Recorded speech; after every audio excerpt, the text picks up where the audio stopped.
నేనేమంటున్నా అంటే వాళ్ళు రాష్ట్రానికో నీతి, పూటకో మాట, మంత్రులు పోయాడితే ఒక మాట, ముఖ్యమంత్రి పోయాడితే ఇంకో మాట, ఈ అడ్డగోలు వ్యవహారంగా ఉన్నది.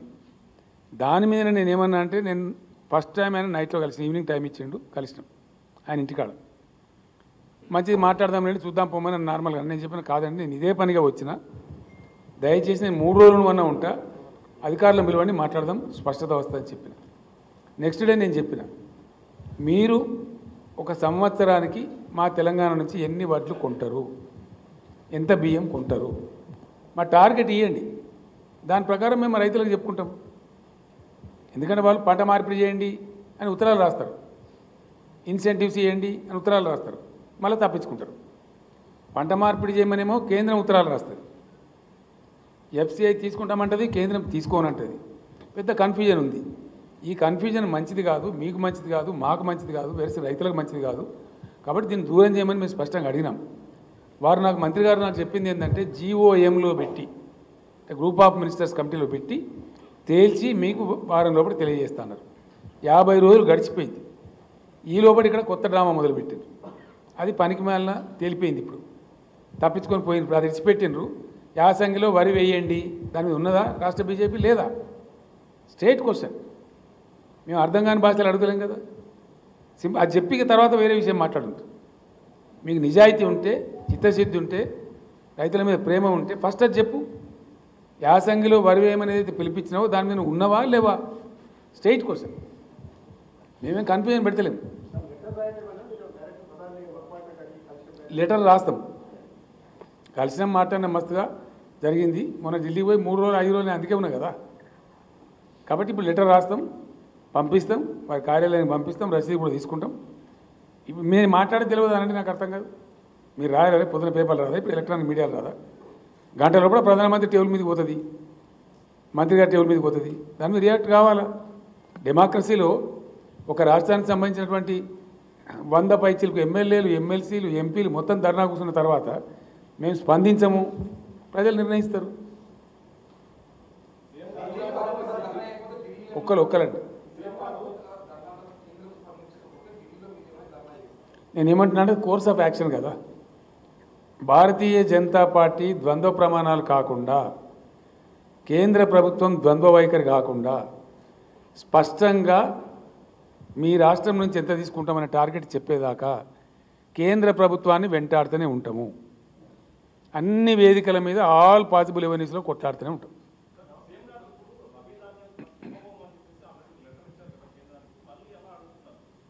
ఏమండి ఇవ్వలే కదా? ఇవ్వలేదు. ఎవరు చెప్పినండి మీకు? ఎవరు చెప్పినంటున్నా మీకు? ఎవరు చెప్పినండి? సబ్జెక్ట్ ఏంటంటే బీజేపీ నేతలు అడవులుగా మాట్లాడతారు, వాళ్ళు ఇష్టం మాట్లాడతారు కదా. క్వశ్చన్ ఈజ్, లాస్ట్ యాసంగిలో ఏం జరిగిందంటే 80-20 కాడికి తీసుకుంటాం, ఇవ్వండి బాయిల్డ్ రైస్ అని చెప్పారు.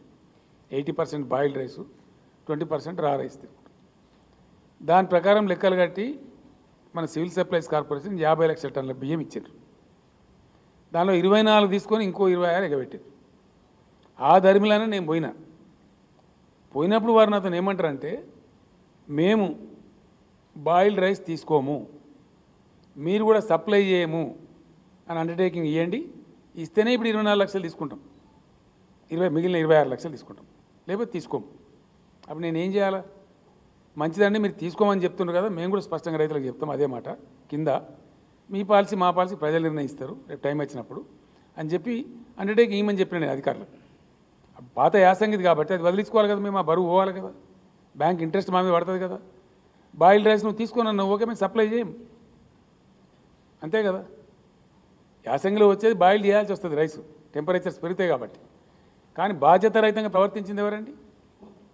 ఇచ్చి మేము ఏం చెప్పినాం, అండర్టేకింగ్ ఇచ్చి నువ్వు వానకాలమా యాసంగ్యా బాయిల్డ్ రైస్ వద్దంటున్నావు, సరే రా రైస్ ఎంత తీసుకుంటావో చెప్పు, సంవత్సరానికి 50 రోజులైన గతి లేదు, ఇలా 50 డేస్ అయిపోయింది, ఆన్సరే లేదు.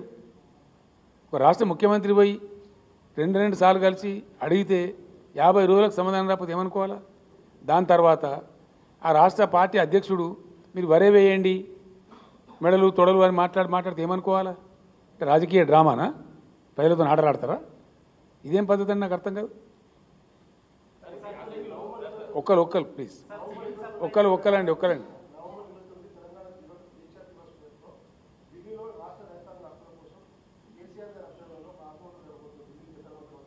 అంటే మీరు ప్రపోజ్ చేస్తున్నారా?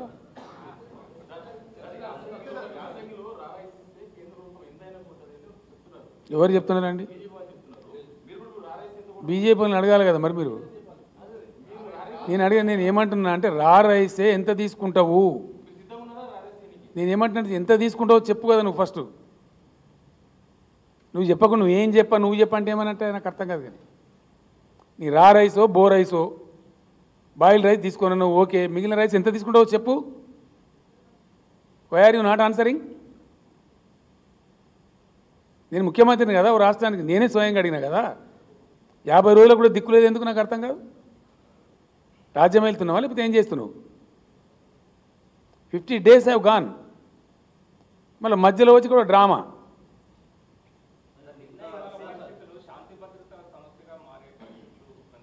మారితే కంట్రోల్ చేస్తామండి, గమ్మతున్నది. శాంతి భద్రతగా మారితే శాంతి భద్రత చర్యలు తీసుకుంటాం. ఏం పెద్ద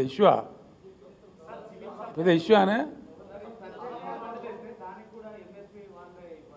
ఎవరండి?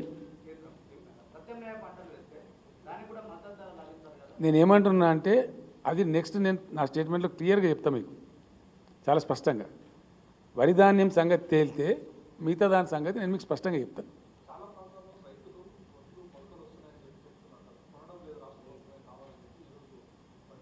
ఇంతకన్నా దిక్కుమాలిన దరిద్రం కొట్టు ముచ్చట ఇంకోటి ఉండదండి. ఎందుకంటే కోతలే కాలే, ఇప్పుడే స్టార్ట్ అయినాయి. 10% రాలే ఇంకా. 62 లక్షలు అంటే ఎకరానికి 25 క్వింటాలు వేసుకున్నా దాదాపుగా 1,65,00,000 టన్నుల వడ్లు వస్తాయి ఇప్పుడు.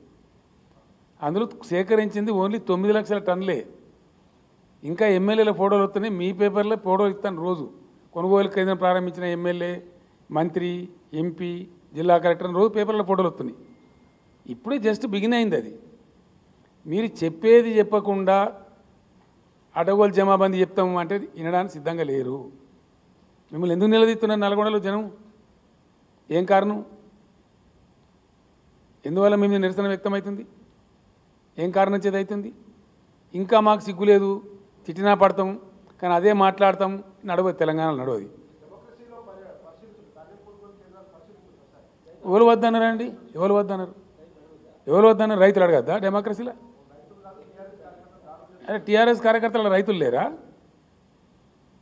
అనండి? వాళ్ళకి భూములు లేవా? టీఆర్ఎస్ కార్యకర్తలు రైతులు లేరా? టీఆర్ఎస్ కార్యకర్తలు టీఆర్ఎస్ పక్షాన్ని అడుగుతారు, నిలదీస్తారు. ఎందుకు నిలదీయారండి? What is wrong? కేంద్రం స్పష్టమైన పాలసీ ప్రకటించేదాకా ఈ నడుతూనే ఉంటుంది రభస.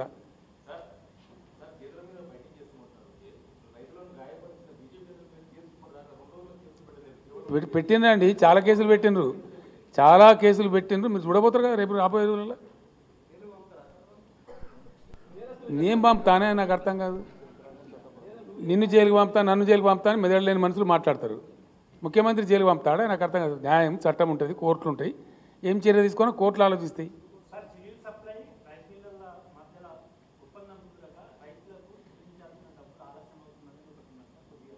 ఎవరండి? ఎవరు చెప్పినండి? ఎవరు చెప్పినారు అంటున్నా?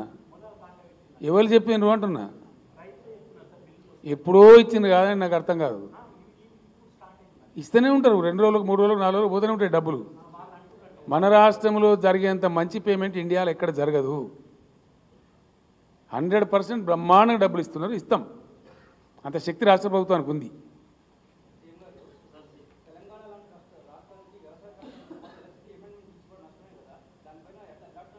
వంద 100% దాని మీద కూడా విద్యుత్ చట్టాన్ని మేము వ్యతిరేకించినాము, శాసనసభ సాక్షిగా వ్యతిరేకించినాము, రేపు కూడా వ్యతిరేకిస్తూనే ఉంటాము.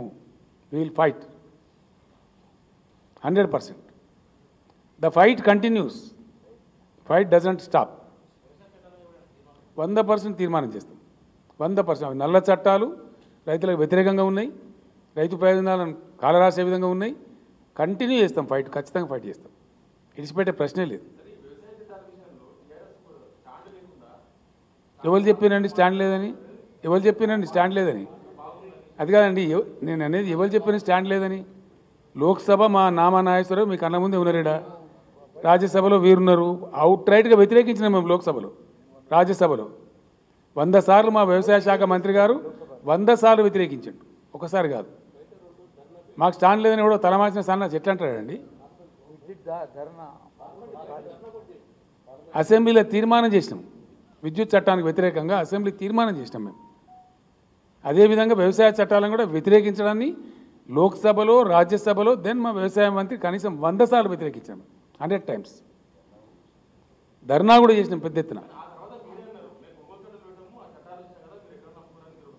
మేము అనలే, సారీ, మేము ఎప్పుడు అనలేదు, అనం కూడా అట్లా. తలా తోక లేకుండా మాట్లాడే పార్టీ బీజేపీ, తలా తోక లేకుండా మాట్లాడే గవర్నమెంట్ సెంట్రల్ గవర్నమెంట్ మేము కాదు. మాకు స్పష్టత ఉంది, మేము ఏం చేస్తామని చెప్పినాం అవన్నీ చేసినాం. రైతు బంధు ఇస్తామన్నాం, ఇచ్చినాం. నీటి తీరువా తీసుకోమన్నాం, తీసుకుంటలేము. ఫ్రీ పవర్ ఇస్తామని చెప్పినాం, ఇచ్చినాం. రైతు బీమా ఇస్తామని చెప్పినాం, ఇచ్చినాం. అన్నీ చేసినాం మేము. ధాన్యం కొంటామని చెప్పినాం, కొన్నాం, ఎగబెట్టలేదు. ఇలా కేంద్రం సమస్య సృష్టించడం ద్వారా సమస్య వస్తూ ఉంది. ద్వంద్వ వైఖరి కేంద్రంలో ఉంది. దాన్ని కప్పిపుచ్చడానికి మచ్చింద్ర యాత్రలు చేస్తాం, అడ్డగోలు మాట్లాడతామంటే అది జరిగే పని కాదు. ఇది తెలంగాణ గడ్డ, ఇది ఉద్యమాల గడ్డ. నిలదీస్తుంది, వెంటాడుతుంది, వేటాడుతుంది, చివరి దాకా ఫలితం రాబట్టేదాకా కొట్లాడుతుంది. Thank you. ఏం కావాలా? అది ఇప్పుడు ఎందుకు నాకు అర్థం కాదు. దానికి మళ్ళీ చెప్పమా?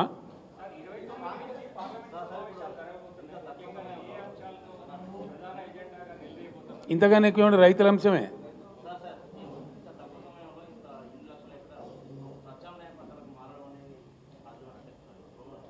అంటే ఏం చేద్దామంటారు? మీ సలహా ఏంది? మీ సలహా ఏందో చెప్పండి. నేను అనేది మీ సలహా చెప్పు బ్రదర్, మీరు కూడా ఈ రాష్ట్రంలో భాగమే కదా. నేను ఏమంటున్నా అంటే ఇప్పటి వరకు దాని మీద ఆలోచన చేయలే. వాళ్ళు ఎగబెడతారా, ఎస్ అంటారా? ఎగబెడితే వాళ్ళ నీతిని బయటపెట్టి అప్పుడు చెప్తాం. మీకు ఎందుకండి యాంగ్జైటీ? నాకు అర్థం కాదు. ప్రకటించి అక్కడే ఉన్నాయి, అన్ని మేమే గెలిచేదే. Thank you. హాయ్ ఫ్రెండ్స్, మా టుడే టుమారో యూట్యూబ్ ఛానల్ చూస్తున్నందుకు చాలా థ్యాంక్స్. మరిన్ని లేటెస్ట్ వీడియోస్ కోసం వెంటనే సబ్స్క్రైబ్ చేయండి. అలాగే ఈ బెల్ ని కూడా రింగ్ చేసేయండి. మా నోటిఫికేషన్స్ అన్ని మీ మొబైల్లో వస్తాయి. అలాగే మా వీడియోస్ మీకు నచ్చితే లైక్ చేయండి, షేర్ చేయండి, నచ్చకపోతే కామెంట్ చేయండి.